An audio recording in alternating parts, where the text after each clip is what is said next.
Hey, good evening. My name's Steve.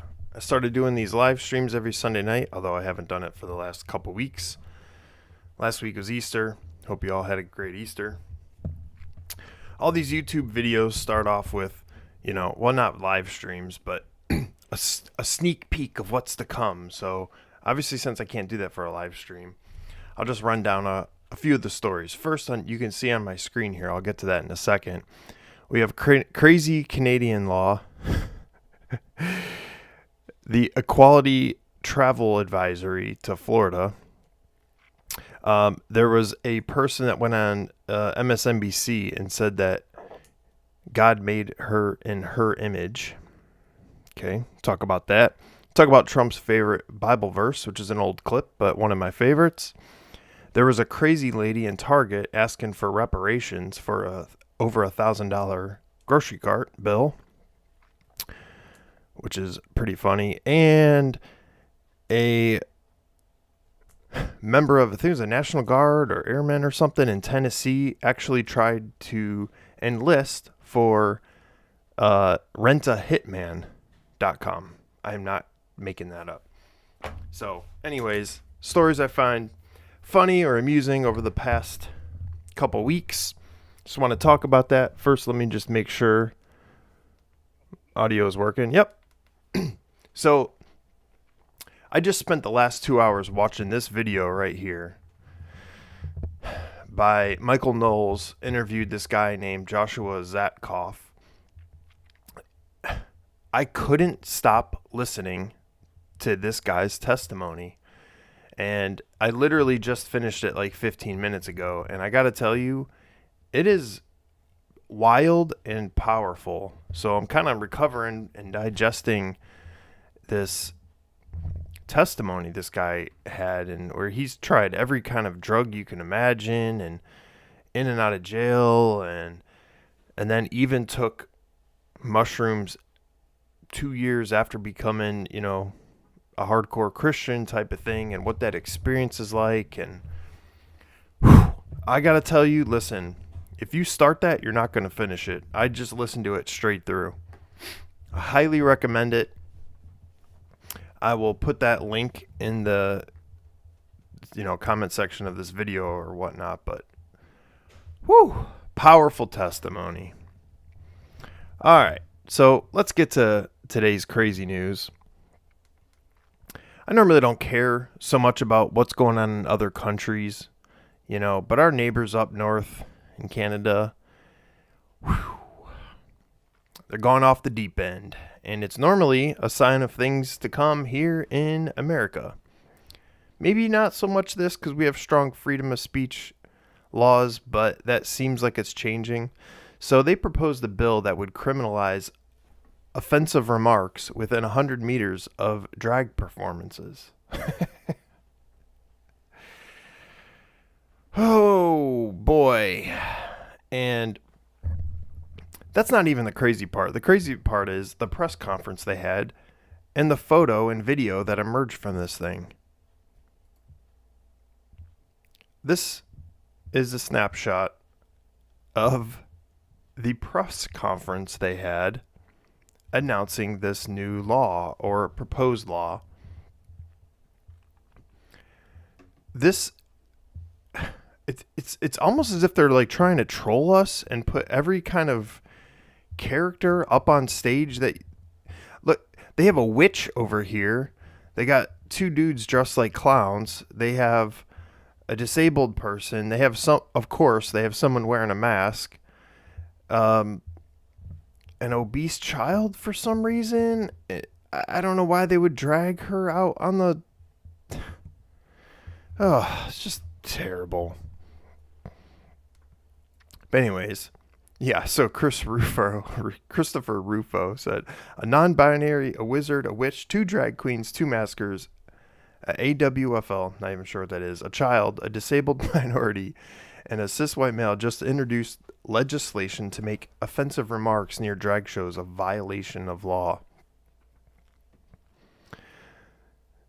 So they wanted to create community safe zones that would prohibit, quote, any homophobic, transphobic act of intimidation, threat, offensive threats, offensive remarks, protests, disturbance, and distribution of hate propaganda within 100 meters of the drag show venues. Well, Canada doesn't have freedom of speech laws, as far as I know, so this very well could go through. And I don't know why it has to be 100 meters. I mean, eventually they're going to put this everywhere. But the obvious thing is, what is considered an offensive remark? I mean, these people find offense in anything and everything you do. If you call someone a he, that's an offensive remark, And I didn't throw it in here, but I'm pretty sure the punishment was like a year in jail and $25,000 fine. Like, it wasn't like a slap on the wrist like $100. Like, it was off the charts ridiculous. So they're losing it up in Canada. And I kid you not, this is this is one of the people that spoke. We will not let fear win. A world without trans people has never existed. A world without drag has never existed, and it never will. The only thing this person missing is one of these things and a horn, a clown horn. What an absolute clown show this is. And these people are all sitting around. Look at her. She's all like, oh my gosh, I'm taking this so serious. Anyways, I can't listen to any more of this. I just wanted to poke fun at our neighbors up north in Canada because they have lost it. Speaking of people that have lost it, I'd never heard of this organization before, but Equality Florida Action Incorporated issues a travel advisory. Let me rephrase. Equality Florida issues advisory warning for travel. Yeah, it's a travel advisory. Now, I'm thinking, when I hear travel advisories, normally I'm thinking like, hey, there's major crime or unrest going on, riots or whatever. This is not what their travel advisory is about. Today, Equality Florida took the extraordinary step of issuing a travel advisory, warning of the risks posed to the health, safety, and freedom of those considering short or long-term travel or relocation to the state. The move comes in response to a wave of safety inquiries that they received following the passage of laws that are hostile to the LGBTQ community, restrict access to reproductive health care, which I don't know what that has to do with LGBTQ, repeal gun safety laws, foment racial prejudice. What? They're just making stuff up. And attack public education by banning books and censoring curriculum.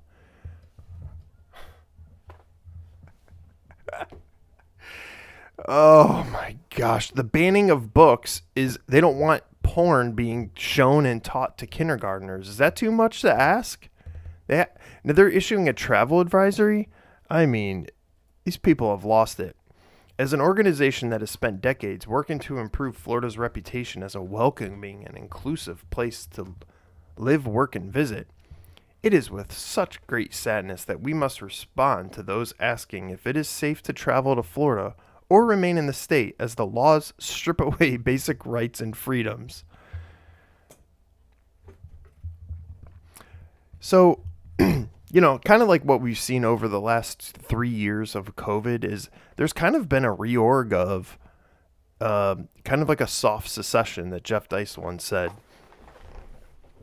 People that their kids couldn't go to school. Well, they moved from California and moved to Texas, moved to Florida, places that were open.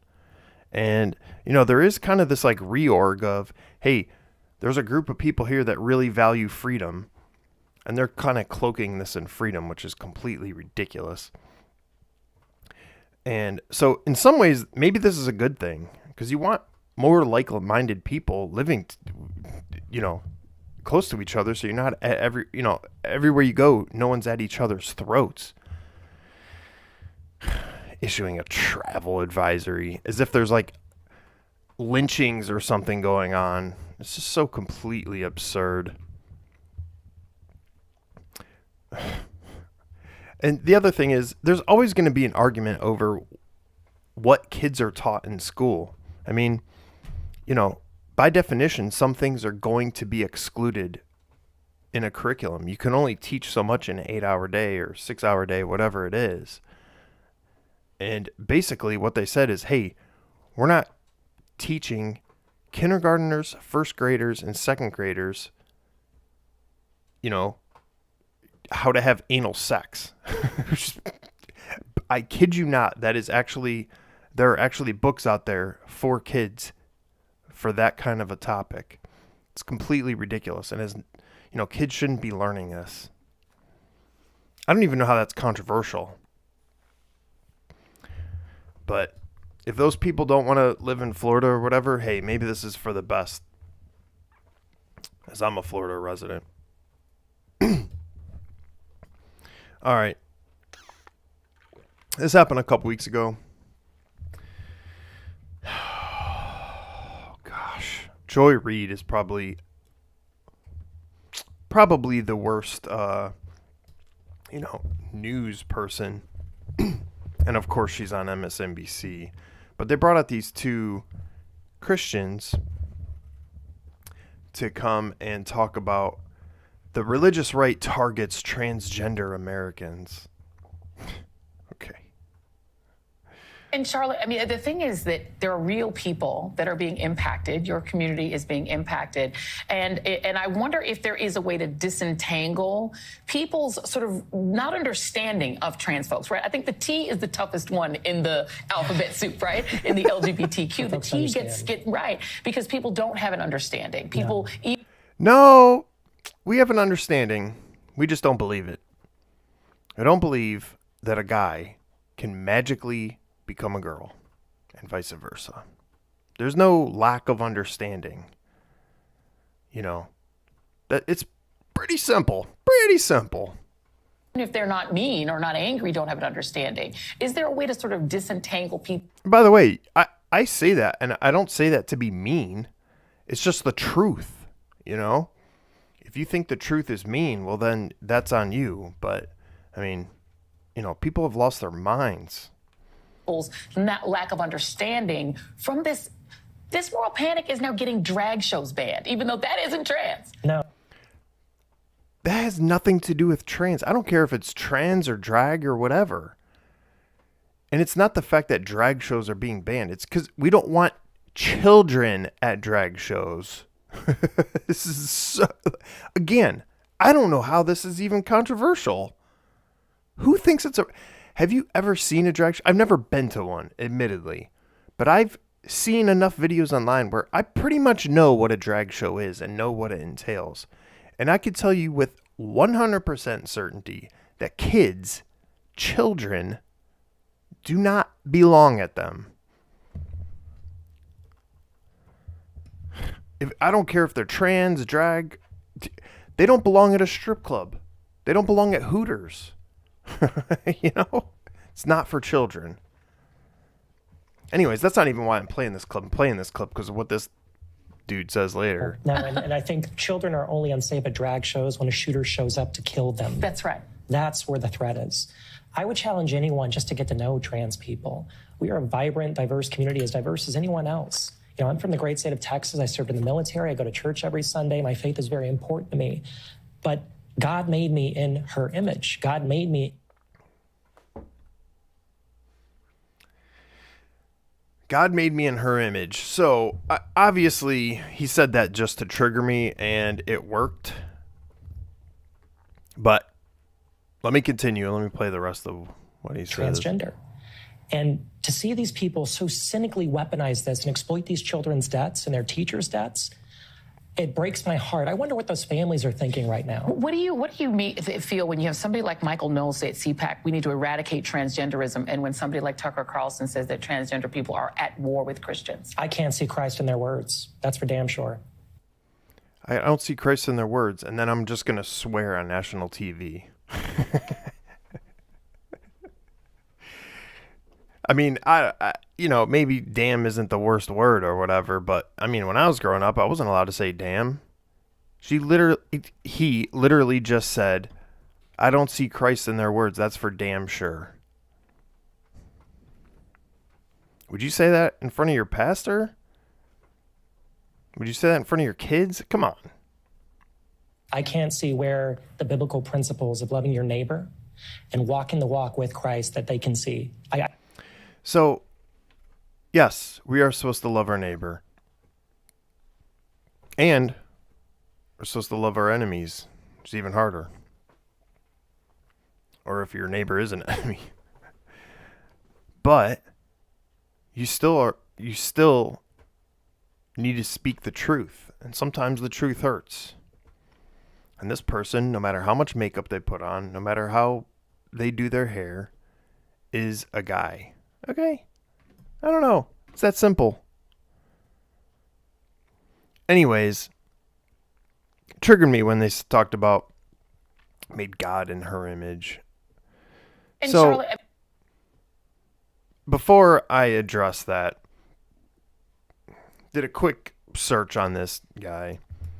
And, of course, this person's a grifter extraordinaire. This was like 8-9 years ago or so. Charles Clymer, who now goes as Charlotte, was a writer at Huffington Post, from what I can tell. Whoops. And there actually was this petition. Now, again, this is kind of just people, you take these kind of things with a grain of salt online. But this exists, and it's still out there. But they wanted to get him, basically unpublished from his blog or whatever for oppressive and misogynistic behavior. He's been known to ban women from the Facebook page he created, etc., etc. Well, they list a whole bunch of accusations kind of thing. He appropriated the hashtag #YesAllWomen hashtag to promote his religious beliefs. They spelled beliefs wrong. Made questionable statements about sexual assault, blah, blah, blah. And so basically they're calling for Huffington Post to get rid of him. And then I read some of the comments and the people that signed it and said, misogyny masking itself as feminism is unacceptable. We do not need more straight white guys talking over women and silencing women who disagree with them. They're simply replicating the systems of oppression that he professes to be fighting against. He's clearly co-opting the feminist movement for personal gain without any sense of responsibility to the women who are the majority of the movement. And look at this. I pulled this today, but this says 9 years ago. So it sure seems like he's doing the same thing now. It's just he took it to the extreme and it's saying he's trans. People saying he's revolting. And again, if there was one or two of these, you would be like, oh, people online, they're just, could be mistaken or whatever. But there was a whole bunch of these comments. I mean, people just, he's an abusive narcissist whose goal is to control women and da-da-da-da. So it sounds like this guy has a history of misconduct and this kind of thing. But more so, I bring this all up just to say that this guy's he's a major grifter. But listen, it's working, dude. He was just on MSNBC a couple weeks ago as some expert Christian trans person. But let's address the fact that he called God a her. I'm not a biblical scholar, but I can tell you with 100% certainty in the Bible, God is referred to as a he. John 1:1-3 says it 3 times in 3 verses. In the beginning was the Word, and the Word was with God, and the Word was God. He was with God. Of course, they're talking about Jesus in this case, but if you believe in the Trinity, Jesus is God. In the beginning, through him, all things were made. Without him, nothing was made that has been made. John 4:24, for God is spirit, so those who worship him must worship in spirit and in truth. Now, You say, Steve, God is genderless. He is a divine spiritual being. Agreed. But the Bible does refer to him in the masculine sense, him. So it seems awfully blasphemous to say God is a her. I mean, that's just how I feel about it. And it is true that God created human beings in Genesis 1:27. God created human beings in his own image. In the image of God, he created them, male and female, he created them. So, yes, male and female are both created in the image of God. So, I guess you could say God is equally as much of a he as he is a her, I suppose, but even that's a stretch, because again, the Bible calls God a he and a him. So to bring these blasphemous people up to just run their mouth on MSNBC and then say that people aren't real Christians, it's something else. Something else.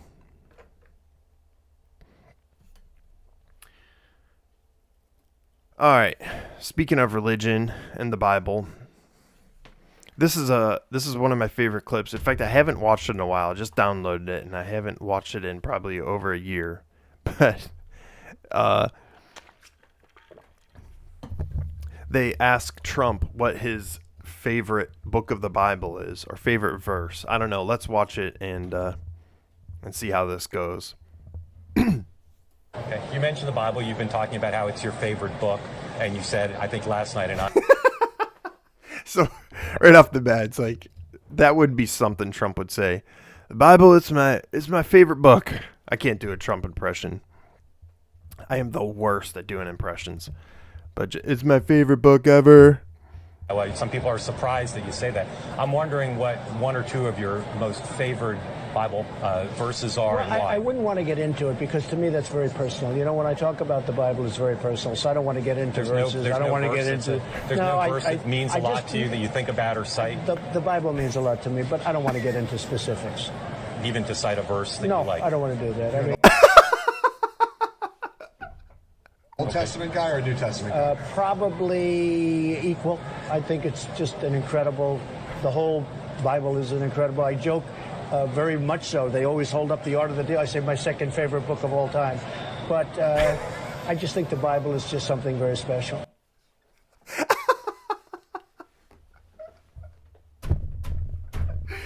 Oh, shoot. Shoot. Trump is the best, dude. I kind of miss him. These interviews is shooting the breeze. And of course, he has to bring up, he's literally talking about the Bible and it's the best book ever. And he's like, well, I don't know. My book's a close second. Art of the Deal. It's right up there with the Bible. Shoot. That cracks me up. They were like, so first they asked for a book and he's like, I don't want to get into it. It's personal. They're like, well, what about a verse? I'm surely you have a verse off the top of your dome that, you like. No. What about then they go, what about the Old Testament, New Testament? It's equal. It's so great. Shoot. I think he was at a rally and held up a Bible and was like, that'll get the Christian vote. I just hold up a Bible, shake it around a little bit and say, this is a great book and the Christians will vote for me. That's how it works, right? I mean, maybe that works for, some Christians, I guess. But actually, I guess if you were to poll, 100 senators we have, my guess is 60 to 70% of them would say they're a Christian, which obviously is laughable on its face. But they'll say that in order to get the vote, because some of these politicians come from, Bible-believing states, Bible-believing areas, and they'll do what they can to get elected. That's how it works. But it's just funny to see a politician get called. They should ask this these types of questions to every politician who says they're a Christian. See how they answer it. And if they give a similar answer to Trump, then you know they're, full of it. That's funny. All right, so check this out. This is a very interesting story of what happened in, I think it was near Cincinnati, Ohio. This is at a Target. And I watched all the body cam footage, and just because I was like sucked into this story to figure out how someone can be so crazy. But this video is a quick 2-minute recap kind of thing of what happened. Essentially, well, I think they'll explain it, but this lady, well, you know what? Let's just play it.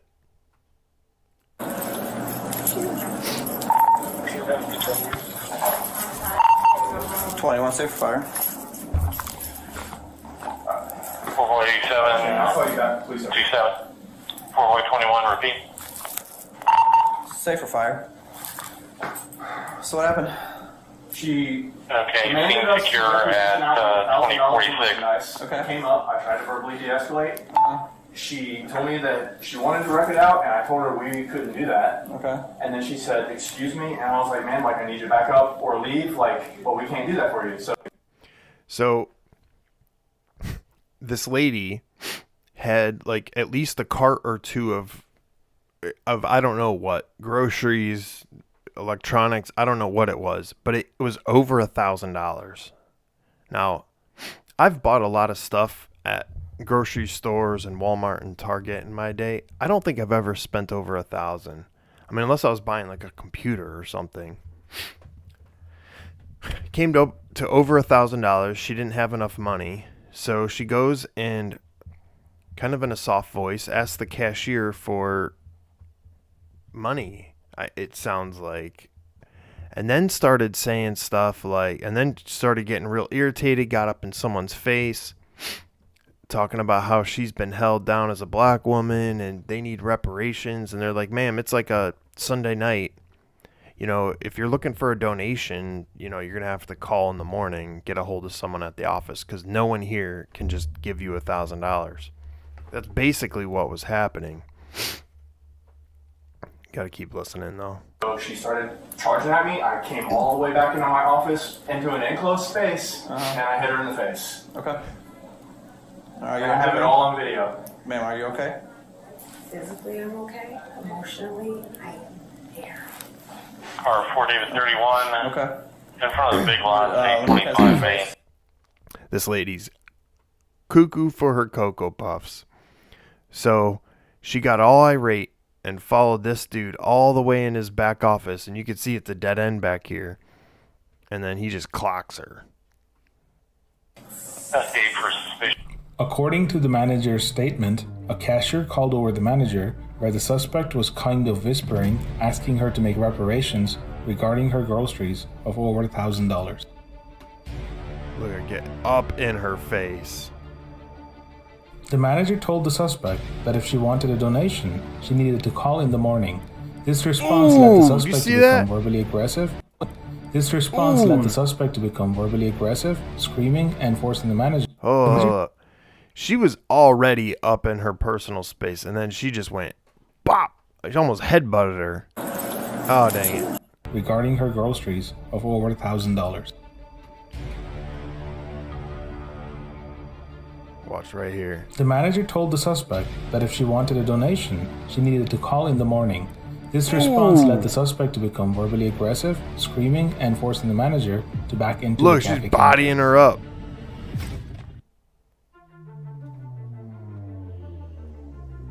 Now there's people coming over, so then that dude comes over. Intervened and told the suspect to calm down before the suspect began backing him into the security office.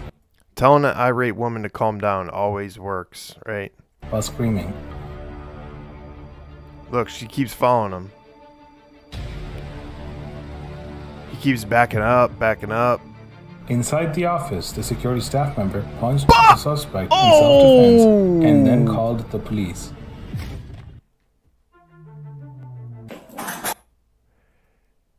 So, Now, I will say, well, let's watch this one more At the time. office, the security staff member punched the suspect in self-defense and then called the police.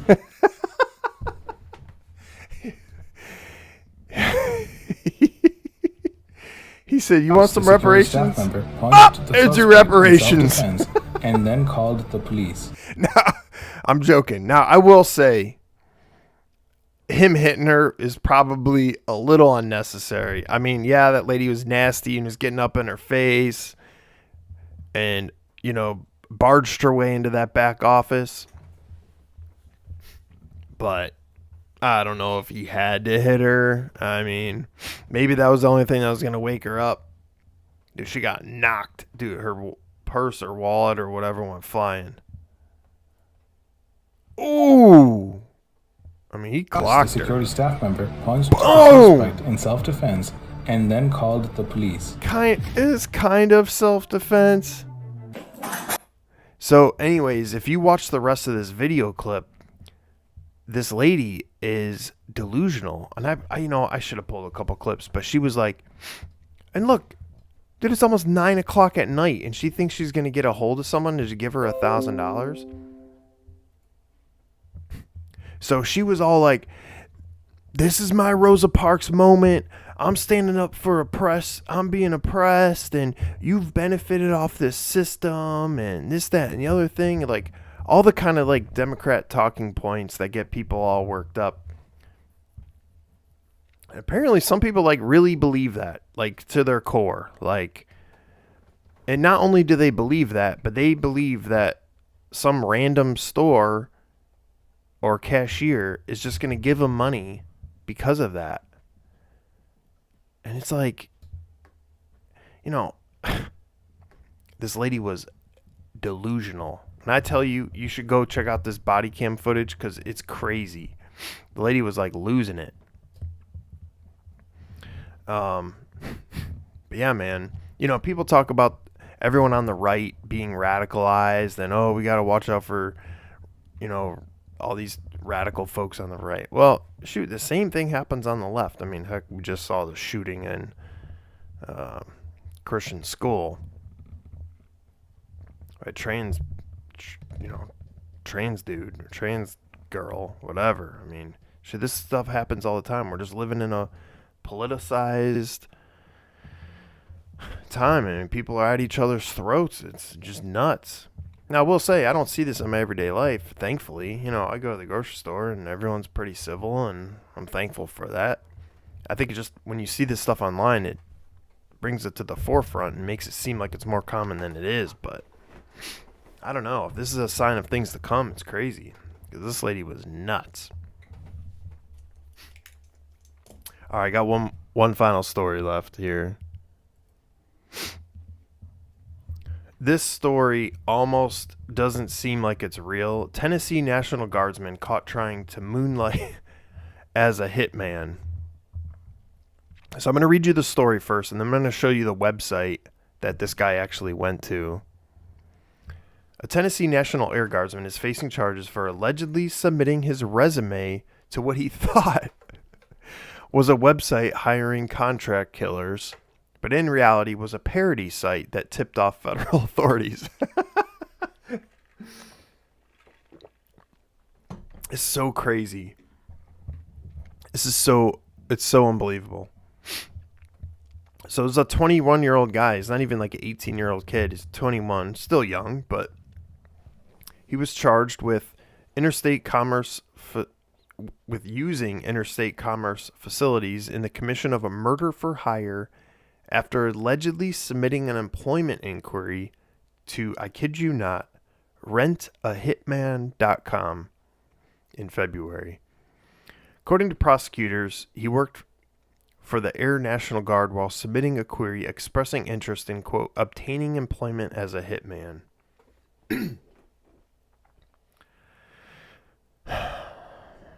And you would think this is like some obscure website, but it's literally rentahitman.com.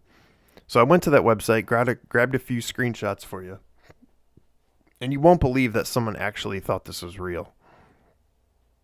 He said, I'm looking for a job that pays well, related to my military experience, shooting and killing the marked target, so I can support my kid on the way.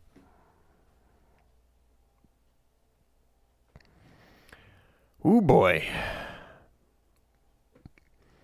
So apparently this guy's not alone. There's a slew of individuals that have actually used this website.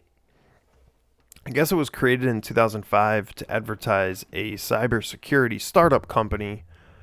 The company never took off, but the website receives many inquiries about murder for hire services. And eventually converted itself to a parody site that contains false testimonials for those who have purported to use the hitman services and the intake form where people can request services. Check it out. So go to their website. You're going to see this. It says, rent a hitman, your point and click solution. I mean, it's funny and it's not funny. I mean, because there's actually people that A, want to be a hitman, and B, what did I say? A, whatever. And B, rent a hitman from rentahitman.com.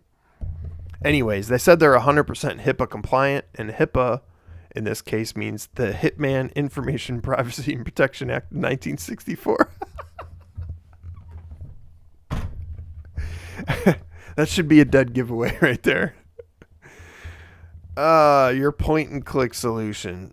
So, this is off of rentahitman.com. It's common knowledge that the dark and deep webs are not safe marketplaces for carrying out nefarious deeds. These sites are often fraught with potential risks, including viruses, and fraud is rampant. There's no guarantee of privacy, and your information could be leaked to less than reputable websites, including law enforcement agencies, and that's no fun. When coincidentally, everything on this website goes straight to law enforcement. The good news is that Rent a Hitman is a safe and secure option that's easily accessible on the World Wide Web. We place great importance on maintaining the confidentiality of our clients and ensuring their privacy is protected under the HIPAA Act. And now it gets good. Tired of getting bullied? Rent a Hitman has assisted individuals just like you who have been the victim of bullying at the gym, in the office, or at the club. With a wide variety of solutions available. Seems like there's one solution. We ensure your situation is resolved accordingly with the proper care and attention it deserves. We can make any troubled relationship disappear. Let's face it, we've all had a relationship or two that you just wish would go away, but just didn't know how to end it. Oh my gosh. Look no further and let Rent a Hitman take care of the dirty work for you. It gets even funnier. They have customer testimonials. And they blur out their face like it's real. Laura S. from Arizona says, I caught my husband cheating with the babysitter, and our relationship was terminated after a free public relations consultation. I'm single again and looking to mingle. Thanks, Guido. And Rent a Hitman. Oh my gosh. Fernando is so funny. Fernando M. from Kansas says, my business schedule is too busy to get my hands dirty with human resources issues, so I consulted with Rent a Hitman, and they handled my disgruntled employee issue promptly while I was out of town on vacation. Oh, shoot. That's so funny. All right, anyways. Oh, man. That's pretty funny. But what a sick and twisted world we live in where someone could actually think that's real and try to be a hitman. I don't know, were they watching John Wick movies or something? Or these, these people in the military think they're actually John Wick, or even sadder is you have spouses or employees or whatever who are actually dumb enough to think you just go online to rentahitman.com and take care of your problems by murdering someone. Complete insanity. All right, my final story. It's not even a story. It's just a quick video. It's an uplifting, albeit unusual video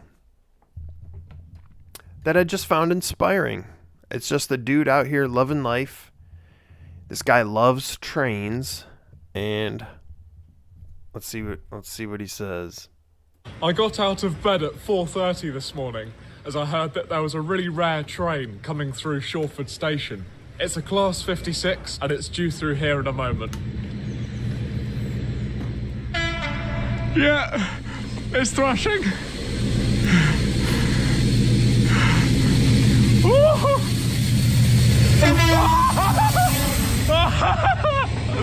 Oh, it gave me a shock. And the 50.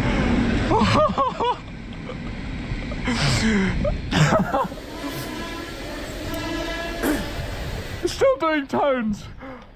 I've got to catch up with them if they're going to be that tone happy. And that's exactly what I did. I raced them all the way to Leamington Spa, and my God, was it worth it.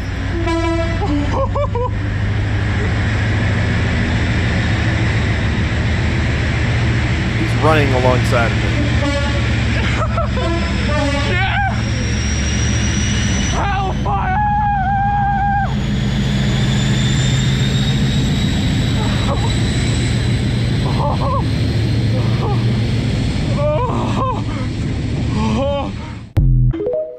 Yeah, man. So listen, I'm sure there's people out there making fun of this guy or whatnot, but I gotta say, he's just out here living life, doing things he enjoys as a little hobby. I don't understand the fascination of trains, but to each his own. Hey, listen, don't let this world drag you down and all this craziness and people trying to rent a hitman. Just do what you love as long as you're not hurting anyone else, and love your neighbors, love your enemies, and love people, man. So anyways, that's all I got. Hope you enjoyed that if you've happened to watch this.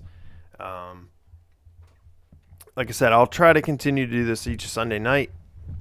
Just kind of speak my mind and talk about what's happening in the world. And yeah, so thanks.